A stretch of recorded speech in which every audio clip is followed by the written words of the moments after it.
This channel does not promote any violent, harmful, or illegal activities. All content provided by this channel is meant for an educational purpose only. Ganga জলে 1.5 মাস ধরে জলবন্দী ভূতনি, ফুলহারের জলে প্লাবিত রতুয়া মানিকচকের একটা বড় অংশ। মহানন্দার জলে ডুবতে শুরু করেছে ইংরেজ বাজানো। সব মিলে পরিস্থিতি কি এই মুহূর্তে আরো ভালো বলতে পারবেন আমাদের প্রতিনিধি সুব্রতোষ আমাদের সঙ্গে রয়েছেন সরাসরি। সুব্রতোষ, কি পরিস্থিতি? Fair and bright night and day cream, ত্বক থাকবে ব্রাইট সারাদিন, পলিউশন ফ্রি, ঠিক যেন রাতের ফোঁটা সাদা ফুল।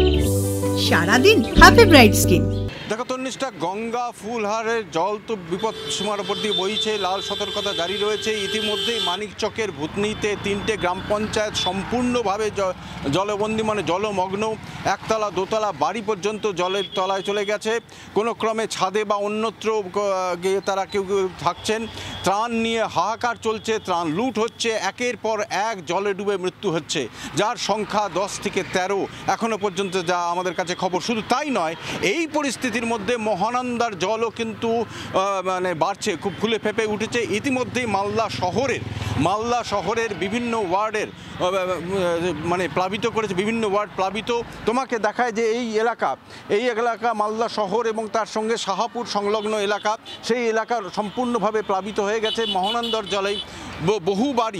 বহু বাড়ি ইতিমধ্যেই সম্পূর্ণভাবে, একতলা বাড়ি সম্পূর্ণভাবে জলের তলায়। তারা আশ্রয় নিয়েছে মালদা শহরের কিছু স্কুলে, কয়েকটা মাঠের মধ্যে তারা আশ্রয় নিয়েছে। এখানেও ত্রাণ নিয়ে হাহাকার চলছে। এমনকি যেটা বলা হচ্ছে যে প্রশাসনিক বদল হয়, সুব্রতোষ আমাদের অবশ্যই সেদিকে নজর থাকবে, কারণ পরিস্থিতি এখনো যথেষ্ট সংকটজনক। অবশ্যই আমাদের এদিকে নজর থাকবে। আপাতত ধন্যবাদ। উত্তরবঙ্গে বন্যা পরিস্থিতি সরেজমিনে মুখ্যমন্ত্রী। আজ উত্তরকন্যায় বৈঠকের আগে ফের কেন্দ্রকে নিশানা মমতা। ফরাক্কা ব্যারাজে ড্রেজিং করায় না কেন্দ্র, ব্যারাজ থেকে জল ছাড়ায় বন্যা পরিস্থিতি, অভিযোগ মুখ্যমন্ত্রী।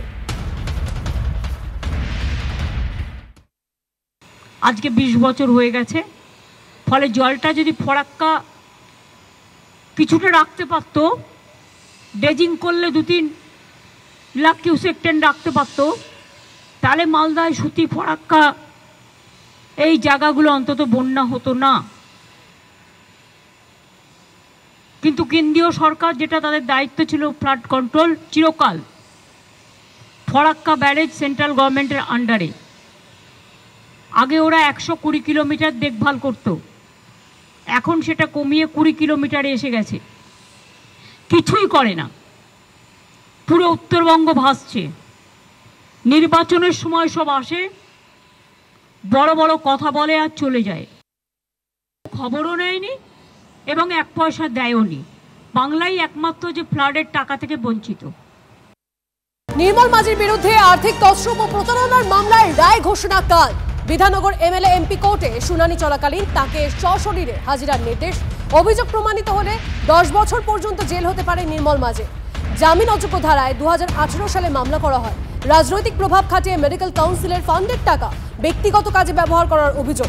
মেডিকেল কাউন্সিলের প্রেসিডেন্ট পদে থেকে ক্ষমতার অপব্যবহারেরও অভিযোগ নির্মল মাঝির বিরুদ্ধে।